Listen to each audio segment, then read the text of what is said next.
Ndichikutambirai zvekare pano paHadzirari 263 pano pachava ndichikuzivisai manews updates ezvinhu zviri kuitika munyika yedu yeZimbabwe. Kana uchiri munyowani pathis YouTube channel, kusubscribe mahara utena on the notification bell so that pandindoramba ndichidzoka neamwe manews updates uchange uchingozvionera panapa, uchange uchiona manews updates ezvinhu zviri kuitika munyika yedu yeZimbabwe. Saka ndati subscribe, ndati like this video, ndati share this video kuhama neshamwari, zvinobatsira kuti veruzhinji vange vachiona this video. Vadikani malikes akatikoshera, kusubscribe kwakakoshera iwe kuti usasarire pane zvinhu zvese zviri kuitika munyika yedu yeZimbabwe. Ndine audio yabva kuna nyoka yemabhunu achitaura pamusoro pezvinhu zvaataura. Handisiri ndazvitaura, saka ndinoisa iri audio, handidziwedzeredzi kana kudzitapudza nyaya idzidzi. Ndatinzwei.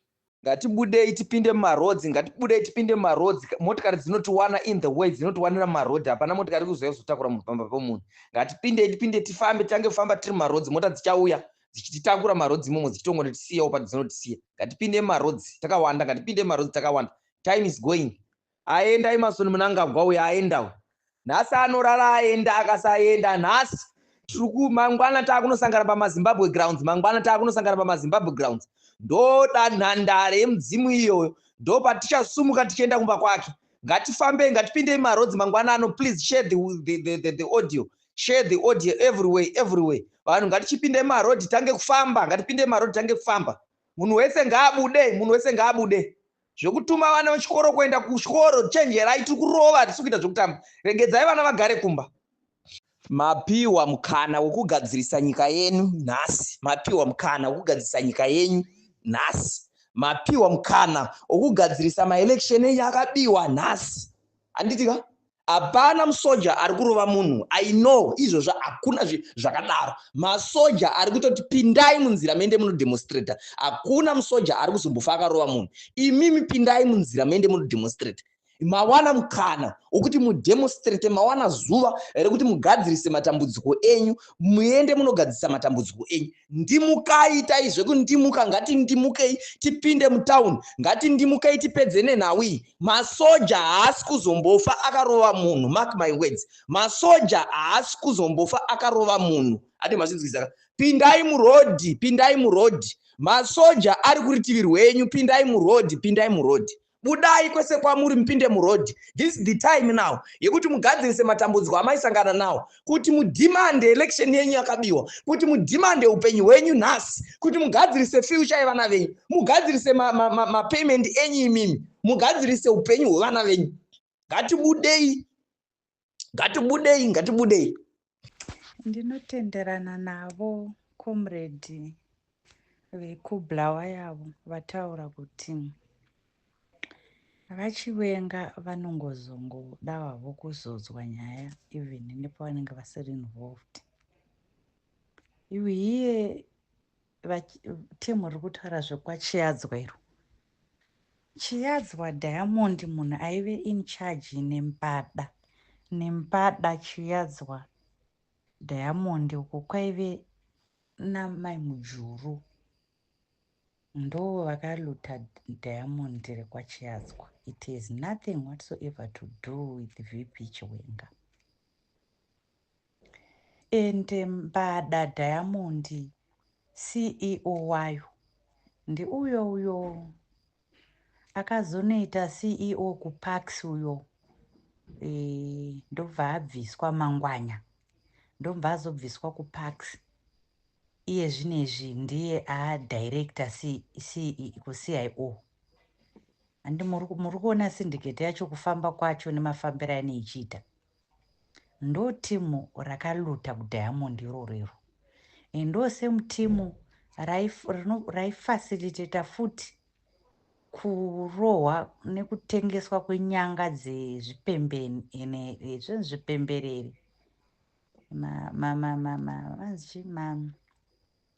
nema-elephant horns, handiti nemarhino horns riri kuPax uko. Andiriona timu iri rinenge riri pama-strategic positioned, rakapositionwa kuluta. Handimukuzviona, ndozve zviri kuitika. Saka nhasi unozoona munhu akutaura kuti Chiyadzwa Diamond munobva mada kunoribatanidza nemunhu aive kumasoja ari kubharaki. Zvosangana papi? hamusi kuona kuti mapropaganda anenge achingogadzirwa nevanhu vanenge vachiagadzira ende vane peposi yekuagadzira mapropaganda iwayo. The same propaganda iri kushandiswa nechechi chaidzo idzodzi dzana Chris Oyakhilome dzinonzi dzichinyepera vanhu kuti dziri kunamata, dziri kuda kuendesa vanhu kudhuze naMwari. Kushaya kuti chechi inobhidhwe kuti ukwanise kuenda kuconference yekuNigeria kuchechi yeChrist Embassy iyoyi unofanira kunge wabvisa not less than 1000 kana ndisingakanganisi kuti upinde maanoti muexecutive yevanhu vanopa handiti vanenge vanyatsopa zvinoonekwa nechechi kuti wapa unotobhidha kuti ukwanise kunatenda conference kuNigeria uko inonzi IPCC here ameno zita racho ndazvikanganwa. Saka vanhu vazhinji havasi kuita nezveumwari vari kuita zvekukolekta mabhegi. Zvarinoita timu rechechi irori rinenge richinobatana nemagavhumenzi rotanga kuluta minerals richitengesa richicleana mari richiita sei richishandisa all in the name of church idzodzidzi. Ande muri kuzviona. But umwari chawo hapana, zero dololo. Ande muri kuzviona. Saka ndo zviripo izvozvo kuti mupolitics munoshandiswa mapropaganda. Even machechi aakushandisa propaganda kurana machechi, aakuita kuindoctrina vanhu kuti vaende kwaari kuda kuenda kwaanenge, because vanotopiwa mari kavo kuti unza chechi yako yese indivhotere. Vanenge vatogara pasi the power that be votopiwawo mastakes iko kwaari kuKrisi kuNigeria uko. Kune dictator rakaita sei kuNigeria ikoko. Apedza nedictator rekwake zvaanozoda kuuya achitaura nyaya dzemuZimbabwe dzake dzekuNigeria adzipedza. Andi mukuzviona. Vanhu vanongoda kuti zvimwe zvavo zviri correct, but vanenge vachida kuparira vamwe vanhu manje kuti isusu tirambe tigotoenda kunopema kuNigeria manje. Andi akatozara maZimbabweans imomo ari kutopema arimo muNigeria imomo. And is very happy about it. Otanga kutaura kuti zviri godly.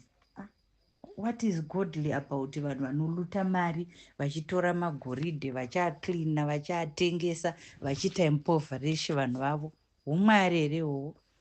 Ndimwari wekupi kweye wavane vachifugama vachinamata? Andi mukuzviona.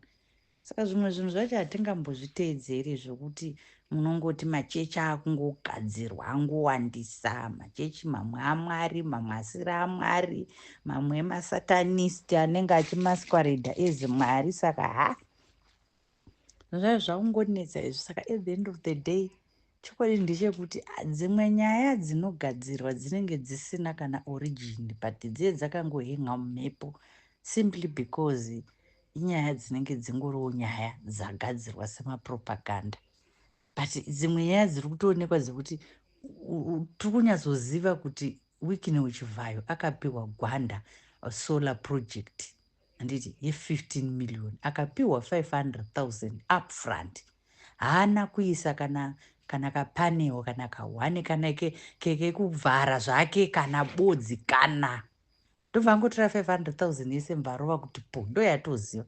Ameno dzimwe dzakawanda dzari kungopiwawo idzo dzimwe maproject asati aziva, but that particular one kana vanhu vakataura kuti Wikini akaba, hazvipana zvinombo zvokuti muri kuvenga munhu, ndo zvitoripo. Akaba zvishuwa akapinda mukoti akaakuitwa over same money yaakatora akabhadharwa akakomvuma kuti ndaipiwa. Akati aiwa makurumidza kuuya asati ndapedza kuita kupedza project period yangu haisati mvadzosera chienda unopedza. Akazopedza mva yapera sisipo nyaya. Saka ndokuba kwatichitaura ikoko. But mamakesi anenge ongotaurwa ekuvenga naya emapropaganda haana evidence, anongonzi ninga akaba papi. Ani mukuzviona. Izvozvo izvo hatizvidi, toda zvinhu zvinenge zvichibatika. Kana munhu aba kujeri hatimbodi kuswera tichipinda mugavhmendi yekuti tinoswera tichisanitiza. Ende kana wangotoona kuti wapinda mujeni iyoyiga ita zvinhu kwazvo. Because hatisi kuda madhakanana zvokuti kana mapinda imomo makutanga kuda kuita zvisina nebasa rese. Hatimboswera kumira kuita 7 years iso zvataita zvokuti tinombotanga taregedza vanhu vachirova 7 years tozoda kusumudza musoro vanhu vadzika midzi. Hatimbodi izvozvo izvo 1-2 years must be able kutoona kuti pane chenji iri kuitika munyika. Kana pasina hapana, tototirova pasi. Hatifani kumboswera tichirera maproblems munyika. Ngatitogarai takatobatana semaZimbabweans. Nyika ndeyedu iyi. And we need to make the Zimbabwe that we want. Totoshinga. And hatifani kana kutomborara hope dzedanda. Zvokuti tizomirira kuti toda kublemana zviya. Ngatizvisiye izvi, nyika ndeyedu iyi. Totoramba titongori nayo takatsika pakati papo. Tawina chinhu chapo, government of national unity yapo. Ngatisanyarara futi patiri tichiona pachiresva. Kuti kuregedza patanga padzika midzi. We don't want that. Totoramba tichigadzirisa zvinhu kusvika zvasvika patiri kuda.